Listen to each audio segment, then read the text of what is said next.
ইয়াত হাগ্ৰামা মহিলাৰ ৰোল এটা হয়তো আছে যদিহে আমাৰ হিমন্ত বিশ্ব শৰ্মা ডাঙৰীয়ে দেখে যে হাগ্ৰামাক ইপিপিএল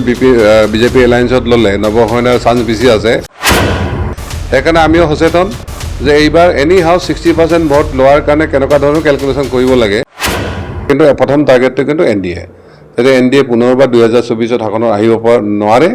তাৰ কাৰণে আমি নিশ্চিতভাৱে আমাৰ ফালৰ পৰা যিখিনি কৰণীয় আমি কৰিম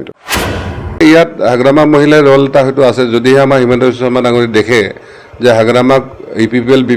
বিজেপি এলায়েন্সত ল'লে নৱসেনাৰ চান্স বেছি আছে তেওঁ হয়তো তৃণমূল এনেকুৱা এলায়েন্স কৰি পিনে এটা কেণ্ডিডেট দিয়া এটা মাথা মাৰিব পাৰে অলৰেডি আমাৰ ৰিপুণ বৰা ডাঙৰীয়া অলৰেডি ঘূৰা-ঘূৰি কৰিছে সোণাইখোলা অলপতে মিটিং আছে কৈছে কাৰণ 2019ত তেওঁ কিছু ধন লৈ কিনে অলৰেডি তেওঁ কংগ্ৰেছৰ কেণ্ডিডেট দিছিলে কাৰণ কংগ্ৰেছ ইয়াত হাৰিবতো পাক্কা আছিলে আমি বহুত ৰিকুৱেষ্ট কৰিছিলোঁ কিন্তু তেওঁলোকে দিছিলে গতিকে এনেকুৱা ধৰণৰ এংগলৰ কিছুমান আছে কিন্তু যেহেতু 2019ত তেওঁলোকে যিখিনি প্ৰেক্টিছ বোলে কৰি গৈছে তাতকৈ বহুত বেছি ওপৰত কৰিব নাই সেইকাৰণে আমিও সচেতন যে এইবাৰ এনি হাউচ 60% ভোট লোৱাৰ কাৰণে কেনেকুৱা ধৰণৰ কেলকুলেশ্যন কৰিব লাগে এই ধৰণৰ কথাখিনি চলি আছে আৰু মই নিশ্চিত যে কোকৰাঝাৰ সমষ্টিত নৱশৰণীয়াক বা হীৰাখনীয়াক তেওঁলোকে হাৰাব পৰা কোনো কণ্ডিশ্যন আজিৰ দিনত নাই আমিনুল ইছলাম এআইইউডিএফৰ আমিনুল ইছলাম বিধায়ক তেখেতে আপোনাৰ এখন সভাত কৈছে য'ত বদৰুদ্দিন আজমল তেখেত নিজে উপস্থিত আছিল কৈছিল যে যদিহে কংগ্ৰেছ শাসনত আহে তেতিয়াহ'লে 5000 মুছলমানক পুনৰ হত্যা কৰা হ'ব এই ধৰণৰ এটা মন্তব্য কৰিছিল তো তেনে ক্ষেত্ৰত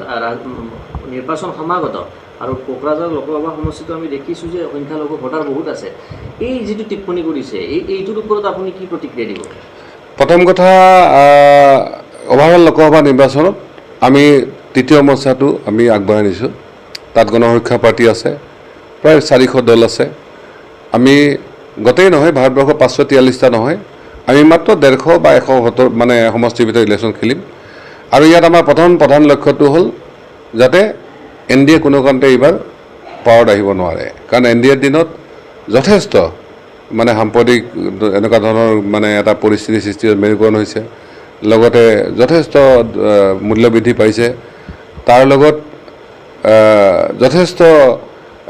এই ধৰণৰ মানে ৰোজগাৰৰ অভাৱ হৈছে এনেকুৱা কিছু মানে ক্ৰাইচিছ হৈছে দ্বিতীয়তে আমিনুল ইছলামৰ কথাটোত এইটো কথা আপোনালোকে চাওক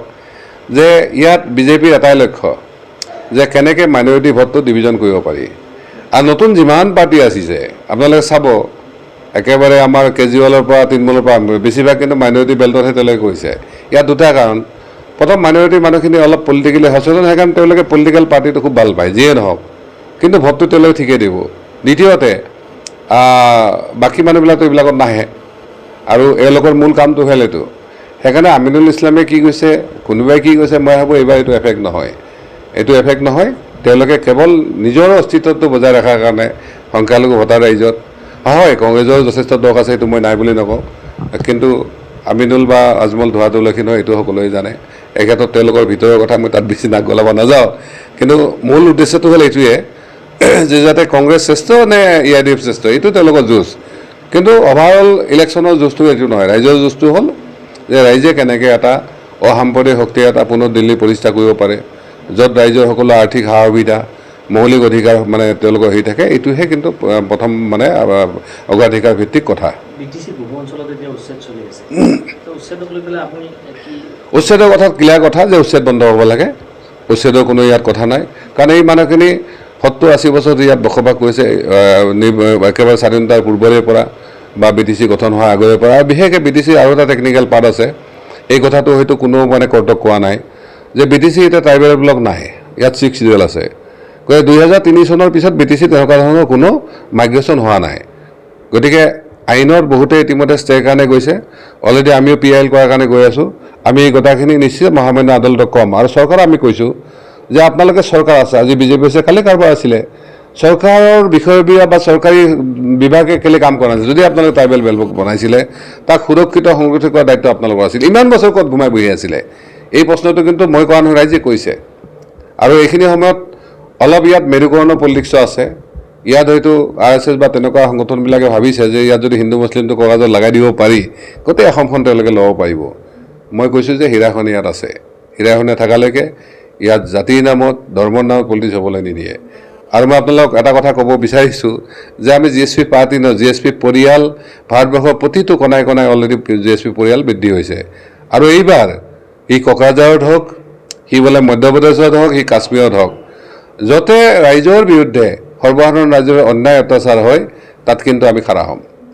তাত আমি খাৰা হ'ম কোকৰাঝাৰ লোকসভা সমষ্টিলৈ কি ধৰণে আপুনি সাজিছে আৰু এটা কথা ক'ব ইণ্ডিয়া লৈ পেলাই আপুনি কি কৰিছে চাওঁ আমি অলৰেডি পাৰ্লিয়ামেণ্টে কৈছোঁ ইণ্ডিয়া আমি কোনো পক্ষত নাই আমি তৃতীয় মৰ্চা হেৰি কৰিম কিন্তু প্ৰথম টাৰ্গেটটো কিন্তু NDA তেতিয়া NDA পুনৰবাৰ 2024 শাসনত আহিব পৰা নোৱাৰে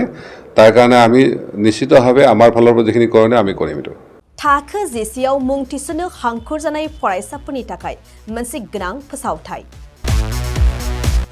रौता नर्थ इस्ट पाब्लिक फरायसालिया नोंथांमोननो मोनसे गोजोनथाव खौरां लाबोदों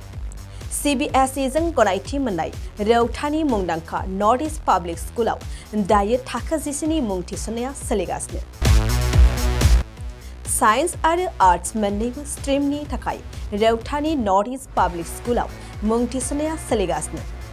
बे फरायसालियाव थाखोनि फराफारि आयदा फोरोंथायजों लोगोसेयैनो JEE NEET CUET engineering medical entrance आनजादनि थाखाय उफ्रा फोरोंथायबो होनाय जायो बे फरायसालियाव बिजाब बाख्रि फरायसाफोरनि थाखाय हस्टेल आरो गेलेनाय मोसानाय बायदि बायदि केरिकुलार एक्टिभिटिसनि सुबिदा दं